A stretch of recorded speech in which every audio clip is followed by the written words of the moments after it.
hari ini set kita agak berbeza ya, karena sedang ada yang diolah di studio kita yang sebelumnya, yang aslinya. Jadi tunggu aja kabar terbaru dari Ruby No Secret. Wah, saya Kak Rose menemani Anda di hari Senin ini, ditemani oleh Mas Vicky. Tapi karena ini studionya minjem ya, Mas Vicky-nya nggak kelihatan di pojok sana di balik tembok, tapi kita tetap bisa berkomunikasi dengan baik ya. Dan tentunya kita juga akan ngobrol-ngobrol sama beberapa bintang tamu yang sudah hadir hari ini untuk berbagi cerita. Tetap, jadi manapun kita berada, kita mojok dulu untuk membahas apa sih hal-hal yang lagi ramai diperbincangkan, menuai perhatian publik, membuat orang tuh gatal banget ingin komen, baik untuk hal-hal yang datang dari dunia nyata maupun dari dunia maya. Oke, ada apa sih? Ini baru aja ya, baru beberapa jam yang lalu lah, sejam atau 2 jam yang lalu. Ini Ayu Dewi posting. Dari kemarin sih sebetulnya dia posting ya. Tapi kayaknya kali ini dia udah gatel ingin memposting dengan gamblang ya. Aku berdiri dulu ya, karena aku nggak kelihatan. Diri. Oh di sini. Ya nggak kelihatan, orang mataku tuh minusnya agak banyak ya. Itu kan kecil-kecil tulisannya di sini dulu. Bilang gini, males banget nanggepin berita hoax, kata dia gitu ya.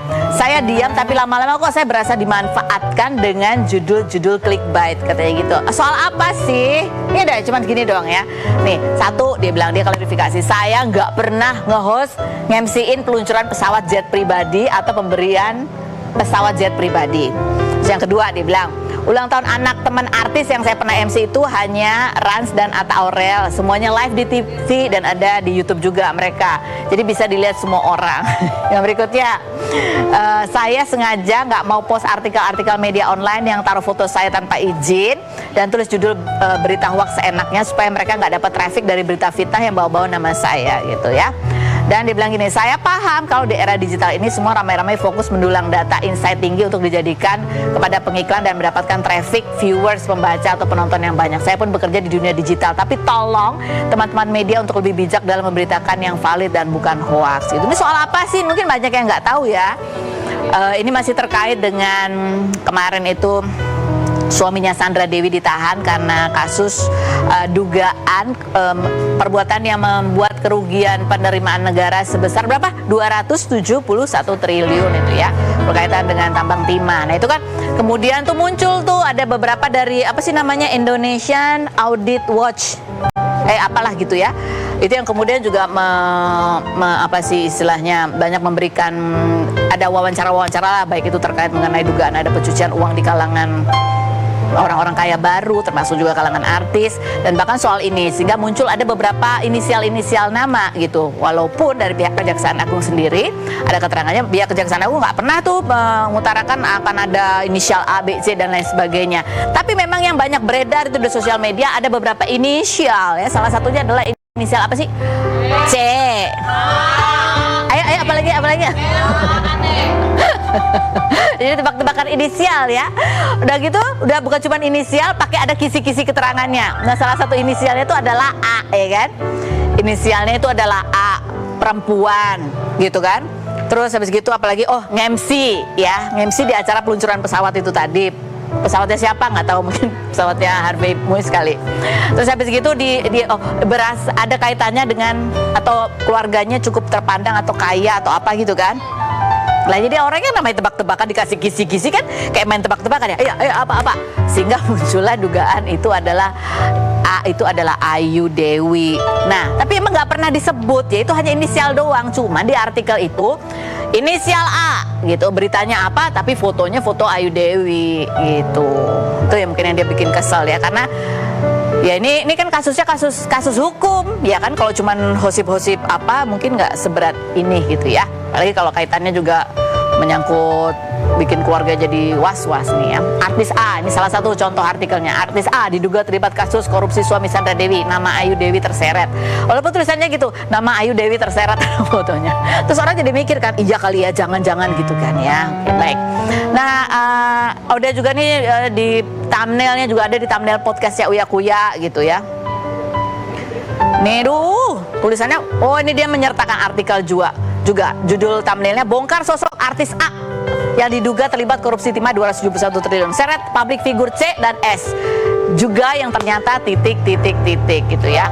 Ini dia insert artikelnya. Artis inisial ASC bisa jadi tersangka korupsi timah Kejagung beri sinyal ada tambahan baru. Udah sebenarnya cuma gitu doang ya, nggak ada nama Ayu Dewi juga di situ gitu kan.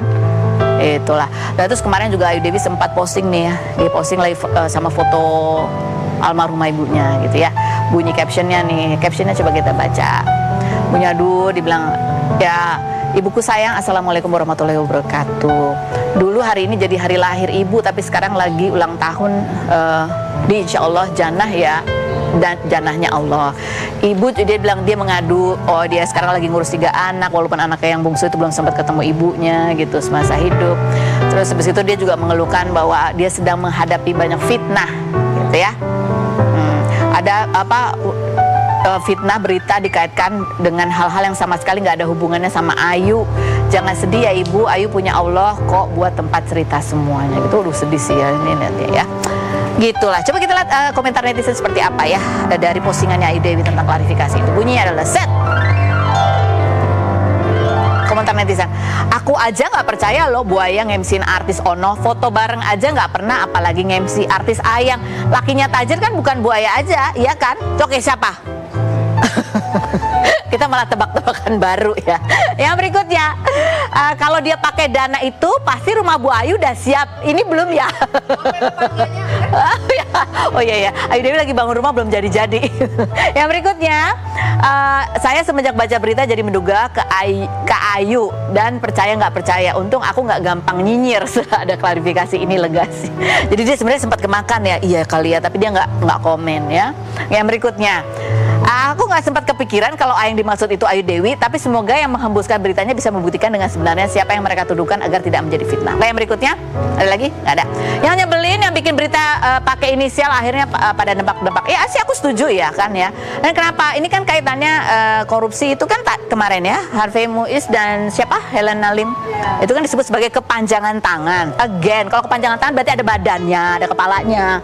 Itu mana gitu loh, jangan pakai inisial artis lah itu ya kan. Langsung aja deh kita tunggu perkembangan proses hukumnya seperti apa. Oke, baiklah. Kita langsung menuju ke bintang tamu kita yang pertama. Ada Darius Sinathrya. Kita lihat dulu profilnya berikut ini. Darius Sinathrya, aktor sekaligus presenter kelahiran 1985 yang mengawali karir sebagai model saat kuliah dan kerap menjadi presenter pertandingan sepak bola ini sudah 17 tahun menikah dengan Donna Agnesia yang 7 tahun lebih tua. Pasangan yang kerap memposting momen romantis ini putranya yaitu Lionel serta Diego sekolah bola di Paris Saint-Germain Academy Pro, dan Mei mendatang Diego mengikuti seleksi timnas U16. Sedangkan putrinya Sabrina sudah ingin menyusul kakaknya sekolah di luar negeri. 8 April kemarin, Donna memposting foto Darius sedang tidur bersama putrinya sambil berpegangan tangan dengan caption Pure Love. Pria yang meraih penghargaan presenter olahraga terfavorit tahun 2006 sampai 2010 ini membintangi film Possession Kerasukan sebagai Faris, tentara yang baru pulang dinas namun disambut permintaan cerai dari istrinya yang diperankan Carissa Peruset. Film tersebut diadaptasi dari film Prancis dan tayang pada 8 Mei mendatang. Benarkah Darius Sinathrya kerap mendapat DM yang membuat Donna Agnesia cemburu? Saksikan kisah selengkapnya hanya di Rumpi No Secret. Jadi teman lama aku, ada Ibu Donna, kemana Ibu Donna? Di rumah. Halo Ibu Donna, masih lagi nonton, lagi nonton ya? Dia pasti penasaran kan, kepo. Penasaran. Kita sebelum ngobrolin sama film terbaru yang akan segera rilis dari Darius ya, kita ngobrol dulu soal mesranya pasangan ini, Donna dan Darius ya, udah nama inisialnya sama gitu ya. Double D ya. Nah, kalau kita lihat di sosial media kan, aduh saling mengumbar kata-kata mesra gitu ya, bikin iri yang jomblo terutama. Tapi di dunia nyatanya memang kalian kan gitu ya. Mesra. Ya, Kakak Feni kan tahu lah. Jadi ya itu kan? bukan hanya pencitraan ya. 17 tahun dia udah nikah ya? 17 tahun ya. 17 tahun, Masya Allah. Ini coba kita lihat, di kompilasi seperti apa sih postingan, kemesraan atau postingan-postingan mereka? Foto-foto. Coba kita lihat ya berikut ini. Ini kan salah satunya nih ya. Ini kan ada captionnya kan, kamu bilang biasanya Donna emang tidurnya lebih dulu. Kalau kamu kan belakangan biasanya. Terus kalau lagi pose gini tuh emang kamu suka memandang wajah istrimu. Itu yang motret siapa pertanyaannya? Itu kan tangan gue begitu, ya nggak kelihatan tangannya. Tangannya panjang ya, jadi kayak tausis. Enggak, itu emang realnya begitu? Iya, Iya kalau pasangan suami istri kan pasti kalau di rumah tidur sekamar kalau lagi nggak berantem, Iya. ya kan? Lagi baik-baik gitu kan. Terus kan kadang kita suka ada pillow talk misalnya sebelum tidur atau apa. Terus biasanya memang Donna selalu tidur lebih dulu, aku tidurnya belakangan, kadang sambil nonton atau sambil kerja. Terus aku suka ngeliatin dia gitu kan. Terus ya keinget lah banyak hal yang udah kita lewatin bareng-bareng. Apa tuh biasanya? Gimana sayangnya Donna? Oh ini lagi sayangnya. Mumpung orangnya nggak ada kita omongin. Lagi nonton dia, jadi Donna tuh sayang banget sama aku gitu kan, terus baik banget, jadi ibu yang luar biasa gitu, dan itu bikin aku ngerasa bersyukur banget. Oh, itu kalau lagi nggak berantem ya? Lagi nggak berantem. Kan kita jadi pengen tahu nih sebenarnya pernah berantem nggak sih? Pernah nggak sih kamu disuruh tidur di kursi atau tidur di kursi gitu? Ini sebenarnya udah pernah dibahas sih. Kalau aku disuruh tidur di kursi, untungnya sih belum pernah. Tapi Donna pernah tidur di bathtub. Iya. Kenapa? Bathtub kamar mandi. Karena? Lagi berantem. Ketiduran ya? Ketiduran apa gitu? Awalnya dia ngambek bawa guling gitu kan ke kamar mandi, tiduran. Terus sama aku dicuekin. Ini awal-awal banget lah dulu pas masih mungkin 3 tahun pertama baru nikah ya. Masih muda-muda Gitu. tuh terus. Terus udah BBT berapa jam ya? Mungkin 3-4 jam sampai akhirnya dia kapok, dia keluar sendiri. Ngarep diketok-ketok, baby udah dong keluar. Enggak, biarin aja gitu. Jadi sebuah pelajarannya percuma ngambek gitu ya? Iya, ngapain sih ngambek-ngambek? Iya. Ya kan, ini kan ya walaupun kita masing-masing pasti punya emosi kan, dan moodnya juga kadang berpengaruh juga, tapi kalau sekarang udah sama-sama nyaman lah, udah sama-sama tahu harus gimana, terus udah punya cara buat komunikasi kalau ada masalah nyelesainnya seperti Tapi nggak pernah apa. silent treatment, nggak pernah ya? Kadang-kadang masih, kalau aku kan kalau nggak suka atau apa, aku diem dulu daripada aku Langsung ngomong emosi gitu kan? Jadi diem dari dulu tuh pasti gitu, diem dulu. Nanti kalau udah tenang, baru kita ngobrol. Jadi nggak berantem. Jadi masing-masing udah tahu marahnya tuh pada saat apa nih, terus Iya. gimana cara? Kita jalan-jalan 10 hari nggak ketahuan kan lagi berantem. Jalan-jalan. Waktu itu bareng-bareng. Ya kan? kemana nih? Yang ke US. Oh itu. Yang bareng-bareng kan. Iya. Ada momen nih berantem, tapi nggak ada yang tahu kan. Hebat kita ya. Hebat luar biasa. Oh tapi habis itu pas yang gandengan itu kamu udah baikan Udah tuh berarti? baikan. Oh pantes. Aku tuh nggak aku video dari belakang guys. Mesra banget sih sampai bikin kesel ya gitu. Oh ternyata itu habis berantem. Ada berantemnya lah, ya biasa. Lagi capek atau apa. Oh terus pasti jadi- gara-gara ini deh, dia pengen belanja apa kamu nggak kasih ya? Oh enggak dong. Oh bukan. Bukan. Kayak itu belanja aja, bayar sendiri. Nah ini pernah ada kita wawancara di tahun 2019 ya. 2019 itu waktu di mana, Jepang? Oh enggak, di sini. Oh di sini. Pasangan dia, coba kita lihat, ada cuplikan aja berikut ini. Ya pasti sebagai wanita seneng lah. Orang bilang cewek seneng digombalin tuh emang benar. Nah, itu sih. dari dulu begitu atau baru-baru ini aja? Tapi dari dulu dia pernah bikinin aku lagu, dia pernah aku ulang tahun kasih surat gitu. Dan dia memang seneng nulis. Oh, kalian berdua tuh so sweet banget sih. Ini ada lagunya ya. Ini judulnya Aku Cinta Kamu, Kamu Cinta Aku. Aku cinta, kamu cinta. Indonesia. Iya. Ada cuplikan lagunya ditulis oleh Aduh. Darius. Aduh. Ini mau ditayangin? Di usia berapa kamu nulis lagu ini? Berapa ya? 12 tahun yang lalu itu berarti 27. Iya, 26 tahun. 20-an lah, masih 20-an ya. Udah nggak nulis lagu lagi? Udah, cuma satu-satunya ini lagi? Enggak, ada beberapa sebenarnya. Oh, ya, Kan ceritanya bikinan Donna album waktu itu. Coba kita dengar ini. Satu lagu yang diciptakan Darius untuk Donna.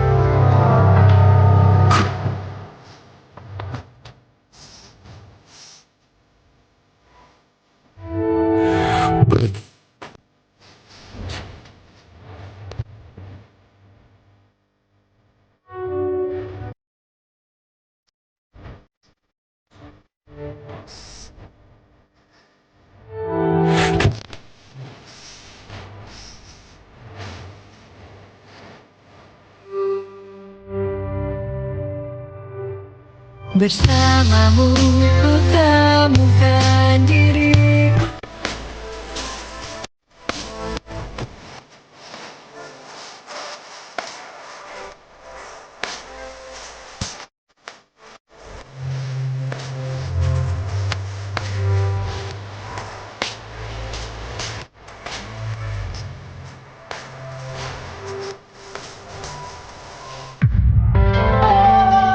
Bikin lagi dong. Aduh. Nanti kita cari inspirasi ya. Tapi benar kan, itu kan kamu juga sempat punya band kan ya? Sempat ngeband ya. Bener nggak Donna tuh sempat juga was-was karena anak band tuh kan Oh, fansnya lebih banyak lagi dan lebih ini agak fanatik gitu. Enggak sih, Donna tuh dari Santai. awal selalu support sih. Apapun yang aku kerjain, apapun yang aku lakuin selalu support gitu. Dan ya dia tahulah kita sama-sama pengen ngasih yang terbaik, ya kan. Dan aku juga sebagai suami juga punya tanggung jawab sama istri, sama keluarga gitu. Dan aku selalu pengen bisa menjalankan tanggung jawab itu dengan baik juga. Kan kamu menikah tuh di usia yang relatif muda lah, apalagi untuk zaman sekarang ya gitu ya. Iya. Tapi kan kalian itu adalah pasangan yang salah satu lah yang menjadi panutan gitu. Kita melihat bagaimana kalian membangun hubungan sama anak-anak. Itu belajarnya dari mana sih Darius gitu? Umur 21 tuh biasanya kan udah kepikiran udah jadi suami, jadi bapak gitu ya kan. Belajarnya dari mana? Dari mana ya? Ya mungkin kita belajar bareng-bareng. Aku sama Donna sama-sama mencoba untuk belajar baik dari apa yang diajarkan orang tua kita dulu. Dan kebetulan kita, menurut aku ya, punya support system yang kuat banget sih. Waktu itu kan ada mamanya Donna juga gitu yang tinggal bareng sama kita. Jadi ikut untuk mungkin ngejaga situasi dan kondisi di rumah. Walaupun kita hampir nggak pernah kalau ada masalah cerita sama mama gitu. Selalu coba diselesain berdua. Dan memang kita punya, menurut aku sih kita punya niat yang sama ya, kita punya visi yang sama tentang menikah itu apa dan apa yang pengen kita achieve nantinya. Jadi apa? Ya jadi bahagia bareng-bareng, Bahagia bareng-bareng. ngebina rumah tangga bareng-bareng dan punya anak, dan bersyukur juga anak-anak yang buat aku sama Donna luar biasa. Mereka benar-benar melengkapin kita dan sekarang ya kita ngelewatin 17 tahun. Kalau beberapa kali suka ngobrol gitu dan kadang suka ditanya juga rasanya apa sih 17 tahun nikah. Nggak berasa. Most of all happy. Ya pasti ada masalah, pasti ada kendala yang harus kita hadapin, tapi aku beruntung bisa nemuin Donna, bisa ketemu sama Donna. Kalian saling menemukan ya. Tapi dari nasihat atau dari apa yang kalian pegang banget selama menjalin hubungan gitu ya, apa sih yang prinsip apa nih yang dipegang banget dalam berkomunikasi? Selain tadi kalau ada apa-apa nggak akan sharing, nggak akan nunjukin ke publik, apalagi Banyak banget sih sebenarnya ya, tapi menurut aku itu berawal dari niat niat dulu. Dan it takes two to tango kan pasti. Jadi harus sama-sama, harus saling. Ya setelah itu belajar, sama-sama belajar. Karena Sama-sama kan kita namanya kan itu memulai ketika menikah kan memulai hidup baru. Jadi kita memulai buka lembaran yang baru dan kita tulis sama-sama di dalam isinya mau seperti apa gitu. Dan di dalamnya ada banyak sekali, mulai belajar berkomunikasi, belajar berkompromi, belajar untuk bisa mendengar, mengerti apa yang pasangan kita mau, yang bikin dia nyaman, yang bikin dia happy, dan begitupun sebaliknya gitu, take and give. Dan karena kalau namanya ngebina rumah tangga, sayang, cinta itu nggak bisa diukur. Siapa yang lebih? Dan ketika kita udah mulai ngukur, jadinya bisa dibilang transaksional nggak sih? Iya, Gitu kan? iya. Jadi kita ngitung-ngitung, oh, kemarin aku udah ngalah, sekarang kamu dong yang ngalah, kan nggak bisa gitu. Ya kan? Ini menarik nih, buka lembaran baru artinya ya belajar terus gitu ya. Ini lembaran baru sebelum, dan nggak ada tuh bawa-bawa yang masa lalu. Aku mah orangnya gini, aku mah begini gitu. Iya, Nggak pernah gitu kan?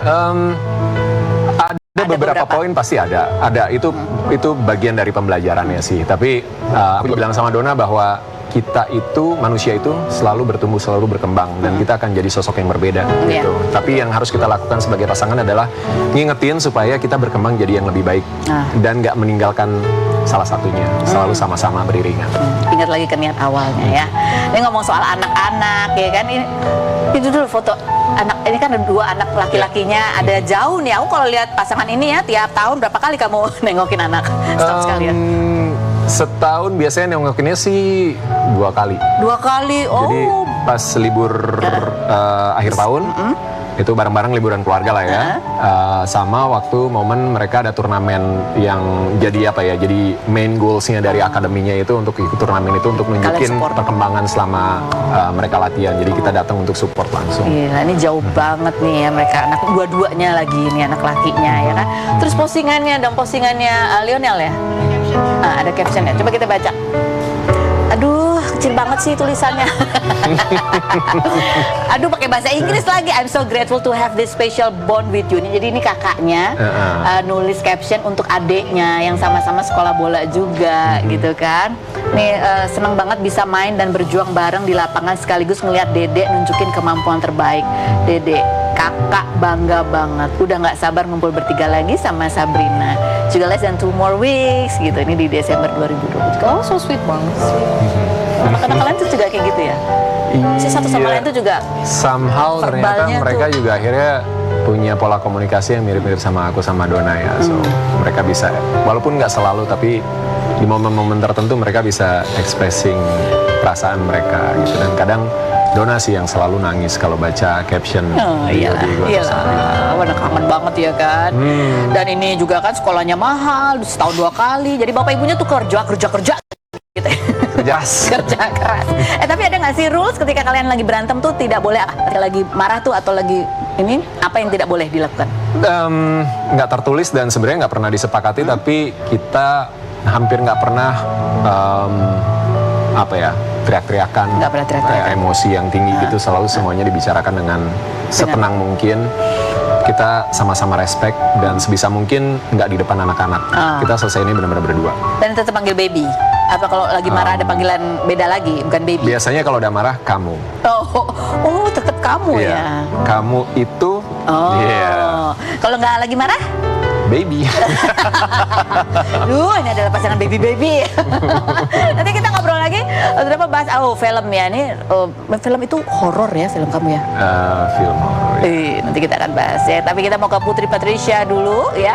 Putri Patricia ini kemarin juga membuat statement yang ingin kita gali ya, bahwa dia tuh ada pemikiran bahwa nanti kayaknya di usia berapa gitu ya, dia mau tinggal aja di panti jompo. Ya, oke, kita lihat dulu profilnya berikut ini.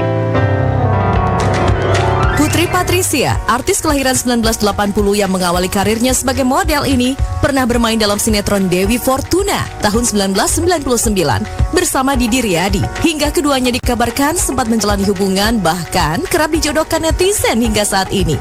Karena keduanya masih sama-sama single. Perempuan berusia 43 tahun yang mengaku tak mempersoalkan tentang pernikahan ini memiliki rencana tinggal di panti jompo di masa tuanya jika tidak menemukan pasangan sampai tua nanti. Hingga mendirikan bisnis di bidang kesehatan sebagai persiapan untuk masa depannya. 20 November lalu, Putri sempat menjalani operasi pengangkatan tumor di rahimnya dengan diameter sebesar 8 cm. Setelah melakukan medical check-up, namun kini ia menyebut kondisinya telah dinyatakan sehat. Benarkah Putri kini hidup dengan mengandalkan uang dari tabungan yang semakin menipis? Dan benarkah Putri sempat merasa khawatir jika hidup sendirian di masa tua? Saksikan kisah selengkapnya hanya di Rumpi No Secret. Kita bersama Putri Patricia. Aduh, rambutnya rambut baru ya. Enggak juga ya. Baru sih. Tapi nanti kan terakhir kan rambutnya panjang banget. Iya, kan ini dipotong buat donasi kanker. Jadi makanya langsung bondol. Luar biasa sekali ya. Nah, ini ada artikelnya, curhat Apa Putri ini? rencana tinggal di panti jompo di masa Yes. tua gitu ya. Ini sejak kapan sih kamu mulai ada kepikiran kayak gitu? Itu hanya tercetus aja tiba-tiba? Enggak sih, gue tuh memang tipe orang yang mikirnya tuh jauh ke depan gitu kan. Nah jadi mungkin karena dan ini buat gue sih bukan sesuatu yang gimana gitu kan. Mungkin karena orang kita tuh jarang ngomongin masalah ini kali ya. Jadi memang ada pikiran, karena kan gue masih sekarang sendiri dan gue bukan tipe orang yang suka tergantung dengan orang, apalagi sampai ngerepotin orang gitu kan. Jadi makanya kayak ada pikiran, oke kalau misalnya gue akan terus sendiri gitu kan, kalau sampai gue udah tua gitu kan, ya udah gue pilih ya gue bekerja sekarang, gue nabung untuk misalnya nanti masa tua, misalnya gue sampai harus tinggal di panti jompo, karena kan itu salah satu options gitu kan, karena kan kita harus mempunyai options. Iya, jadi ada gitu. lingkungannya, ada yang ngerawat langsung, nggak ngerepotin keluarga. Iya, karena kan kita nggak tahu masa depan nanti keluarga bagaimana gitu. Momen apa sampai kamu kepikiran gitu sih? Nggak ada, emang gue punya pikiran gitu Udah aja. lama atau baru-baru ini aja? Udah lumayan lama. Oh iya. Udah lumayan lama. Jadi memang gue suka, memang kalau gue ngomong kan asal nyeblak gitu kan. Jadi kan orang berpikir, oh ini mungkin bercanda kali dia gitu kan. Tapi ya itu memang gue tipe orang yang harus ada plan A, B, C gitu. Dia juga sempat cerita Putri Patricia bahwa dia ada masa-masa di mana dia tuh struggling sekali secara finansial gitu ya kan. Struggling sekali. Enggak ya, enggak sekali ya, 2 kali. Kita akan bahas lagi berikutnya, jangan kemana, tetap di Rumpi No Secret.